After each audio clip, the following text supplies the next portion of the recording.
आखिर कौन थे सबसे ज्यादा शक्तिशाली गदाधारी योद्धा? पहले नंबर पे तो हनुमान जी से भी ज्यादा पावरफुल गदाधारी योद्धा थे।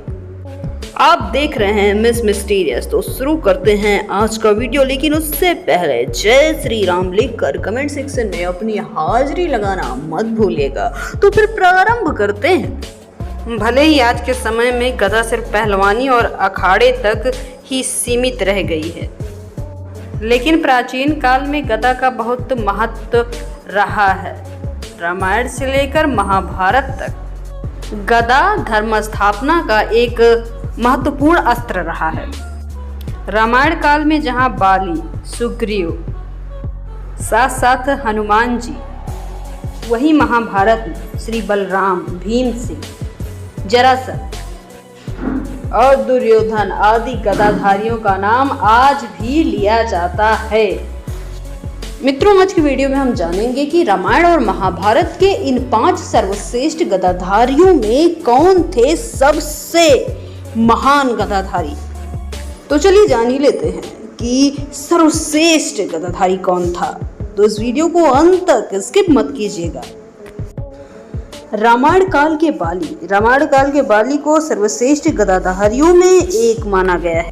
एक कथा के मुताबिक ऐसी मान्यता है कि बाली ने रावण को न सिर्फ हराया बल्कि बगल में दबाए भी रखा। रामायण के उत्तरकांड के अध्याय 24 के अनुसार बाली रावण को दबाए हवा में 1000 योजन तक उड़ता रहा। बाली ने रावण को बड़ी गंभीर चोटें पहुंचाई। रावण ने अपने पूरे बल का प्रयोग भी किया। इसके बावजूद भी रावण बाली के शिकंजे से बच नहीं पाया। इसके बाद जब रावण की स्थिति दयनीय हो गई, इसके बाद बाली ने रावण को छोड़ दिया। और जब रावण को बाली की शक्ति का एहसास हुआ, तब उसने बाली के आगे मित्रता का हाथ बढ़ाया। वाल्मीकि रामायण के किष्किंधा कांड में सर्ग 8 में जब सुग्रीव और श्री राम की मित्रता हुई, तब सुग्रीव ने अपने बड़े भाई बाली के बल के बारे में प्रभु राम को बताया कि कैसे उसने सालों तक एक राक्षस के साथ युद्ध किया और कैसे उसने जबरन सुग्रीव की पत्नी का हरण कर और सुग्रीव को किष्किंधा से निकाल दिया। बाली युद्ध कला में इतना माहिर था कि उसके आगे कोई भी वीर ज्यादा देर तक टिक नहीं पाता था। बाली को मारने के लिए सुग्रीव को स्वयं भगवान श्री राम का सहारा लेना पड़ गया था।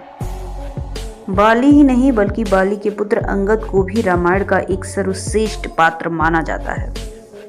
वो अंगद ही था जो भगवान श्री राम की तरफ से आखिरी प्रस्ताव लेकर शांति दूत बनकर रावण के महल में पहुंचा था और वहां अंगद के पैर को रावण का कोई भी योद्धा हिला तक नहीं पाया। वहीं राम रावण युद्ध में अंगद ने अपने उच्चतम कला का कौशल दिखाया था।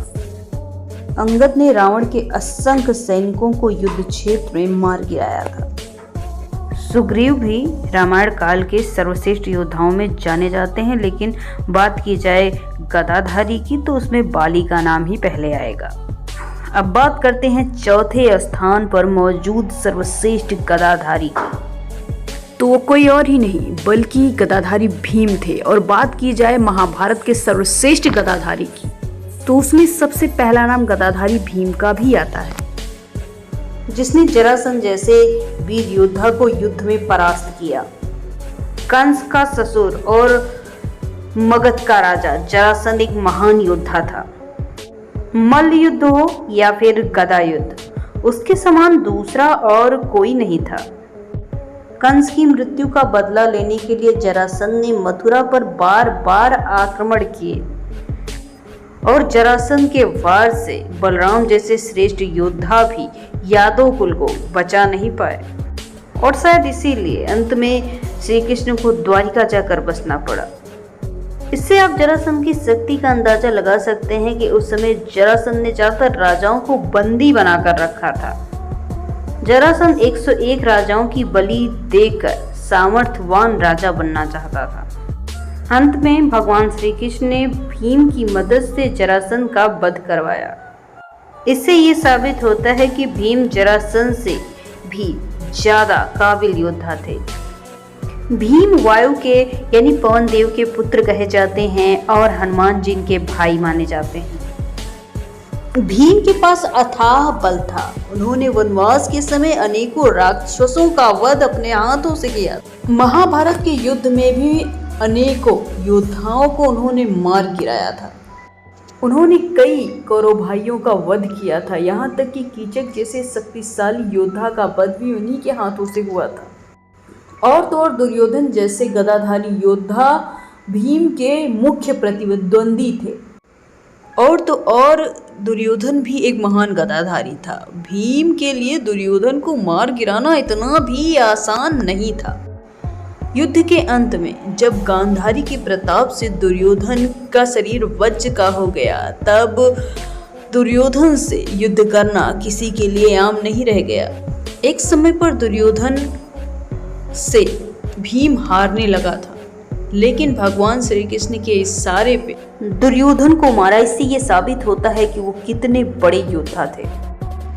वो दुर्योधन, कीचक और महान जरासंध जैसे गदाधारी से कई गुना ज्यादा शक्तिशाली थे और इसीलिए उन्हें इन सभी गदाधारी योद्धाओं की श्रेणी में चौथे स्थान पर रखा गया है। अब बात करते हैं तीसरे नंबर पर आने वाले सर्वश्रेष्ठ गदाधारी की। वो कोई और नहीं बल्कि भगवान श्री कृष्ण के भाई बलराम थे। वो बेहद शक्तिशाली योद्धा थे। वो इतने शक्तिशाली थे कि उन्हें एक हाथी के झुंड से भी ज्यादा शक्तिशाली माना जाता था। बलराम जी भीम दुर्योधन के गुरु थे। उन्होंने ही भीम और दुर्योधन को गदा युद्ध के सभी गुणों को बतलाया था। वो सिर्फ गदा और मल्ल युद्ध में न सिर्फ माहिर थे बल्कि अपार शक्तियों के दाता भी थे। वो अपने बल से अच्छों को धूल चटा देते थे और एक बार तो स्वयं वो अपने हल से हस्तिनापुर को डुबाने जा रहे थे। कहते हैं श्री कृष्ण के पुत्र शाम को दुर्योधन की पुत्री लक्ष्मणा से प्रेम था। लक्ष्मणा भी उन्हें बेहद पसंद करती थी और उनसे विवाह करना चाहती थी, लेकिन दुर्योधन इस बात से सहमत नहीं था। एक दिन शाम लक्ष्मणा को रथ में बैठाकर द्वारिका ले आए। ये बात जब कौरवों को पता चली तो वो पूरी तरह से द्वारिका पर चढ़ाई कर देने वाले थे। कौरवों ने शाम को बंदी बना लिया और वापस हस्तिनापुर ले आए। उधर जब कृष्ण और बलराम को इसकी सूचना मिली तो वो हस्तिनापुर शाम को लेने पहुंचे, लेकिन पहले से क्रोधित दुर्योधन और उसका परिवार इस बात को नहीं मानने को तैयार था। कृष्ण के बार बार निवेदन के बाद भी कौरव पक्ष समझने को तैयार नहीं थे। कौरवों के इस व्यवहार से बलराम जी क्रोधित हो गए और गुस्साए बलराम ने अपना हल निकाल लिया। उन्होंने अपने हल से पूरे हस्तिनापुर को बांध दिया और सीधे गंगा की ओर चल दिए। गुस्से में उन्होंने दुर्योधन को जताया कि अगर वो नहीं माने तो वो पूरे हस्तिनापुर को गंगा में डुबो देंगे। इसके बाद उन्होंने शाम को विदा भी किया और लक्ष्मणा का शाम से विधि पूर्वक विवाह भी कराया। इससे यह सिद्ध होता है कि बलराम जी महाभारत के सर्वश्रेष्ठ गदाधारी योद्धा थे। लेकिन आप ये जानकर हैरान रह जाएंगे कि बलराम भी किसी से गदा युद्ध में हारे थे और पुराणों में उसे ही सर्वश्रेष्ठ गदाधारी माना जाता है। हम बात कर रहे हैं दूसरे नंबर के सर्वश्रेष्ठ गदाधारी योद्धा की। वो कोई और नहीं बल्कि भगवान शिव के 11वें रुद्रावतार थे, जिनका नाम स्वयं हनुमान है। हनुमान जी का सबसे शक्तिशाली अस्त्र गदा माना जाता है। हनुमान जी हमेशा अपने बाएं हाथ में गदा रखते हैं, इसीलिए हनुमान जी को वाम हस्तम गदा युक्तम भी कहा जाता है। कुबेर जी ने हनुमान जी के हाथ में गदा देते वक्त ये वरदान दिया था कि ये गदा लेकर वो कभी भी किसी युद्ध में परास्त नहीं होंगे। हनुमान जी ने अनेकों युद्ध लड़े और अनेकों महावीर योद्धाओं को परास्त भी किया। उन्होंने न सिर्फ बाली अपितु समुद्र लांघते वक्त कई राक्षसों का भी वध किया। रावण की सेना का तो उन्होंने कई बार संहार भी किया। इतना ही नहीं, उन्होंने श्री कृष्ण के बुलावे पर द्वारिका आकर खुद बलराम जी से युद्ध भी किया था और उन दोनों के बीच में एक रोमांचकारी युद्ध हुआ था। आप लोगों को तो पता ही है कि भगवान हनुमान अपने आप में ही एक महान गदाधारी योद्धा हैं। आइए जानते हैं वो कितने शांत और वीर गदाधारी हैं जो हमेशा भगवान श्री राम का नाम लेते रहते हैं। लक्ष्मण शक्ति की कथा तो हम सभी भक्तगण जानते ही हैं, इसीलिए कमेंट बॉक्स में जय बजरंगबली लिखकर अपनी हाजिरी लगाना ना भूलें। मित्रों, अब हम बात करने वाले हैं सर्वश्रेष्ठ गदाधारी की, जो आज की वीडियो में पहले पायदान पे आते हैं। क्या आप जानते हैं कि बचपन में हनुमान जी जैसे एक सूर्य को निगलने वाले गदाधारी योद्धा से भी ज्यादा अच्छा गदाधारी योद्धा कौन, जिनके मात्र गदा उठाने से ही आकाश में बिजलियों की गड़गड़ाहट होने लगती थी। इंद्र का स्वर्ग लोक भी डोल उठता था, यहाँ तक कि पाताल लोक तक में भय का आवरण चारों तरफ से छा जाता था। मित्रों, वो कोई और नहीं बल्कि भगवान विष्णु अवतार श्री कृष्ण ही हैं। भगवान श्री कृष्ण ही वो योद्धा थे जो हर अस्त्र शस्त्र को चलाने में निपुण थे और वो सबसे अच्छा गदा प्रहार करना जानते थे। विभिन्न अवतारों के फलस्वरूप पृथ्वी का संरक्षण करते हुए वो अपने हाथ में शंख चक्र के साथ गदा भी रखते हैं। भगवान कृष्ण की उस गदा को कमोदकी के नाम से जाना जाता है। श्री कृष्ण ने भगवत गीता का उपदेश देते हुए अपने जब विशाल स्वरूप को दिखाया था तो उन्होंने गदा को भी धारण किया हुआ था। भगवान विष्णु के तरह ही इनके हाथ में भी कमोदकी गदा थी। इस गदा के अंदर अपार बल का संसार था। वो चाहते तो इस गदा से क्षण भर में महाभारत का युद्ध समाप्त कर सकते थे, क्योंकि ये सर्वश्रेष्ठ गदा थी जिसका मुकाबला करना आम गदाधारी योद्धा के बस की बात तो बिल्कुल नहीं थी। कहते हैं भगवान श्री कृष्ण ने ही सबसे पहले मार्शल आर्ट की शुरुआत की थी। कुंफू का पहला स्वरूप कलरीपट्टू के नाम से जाना जाता है।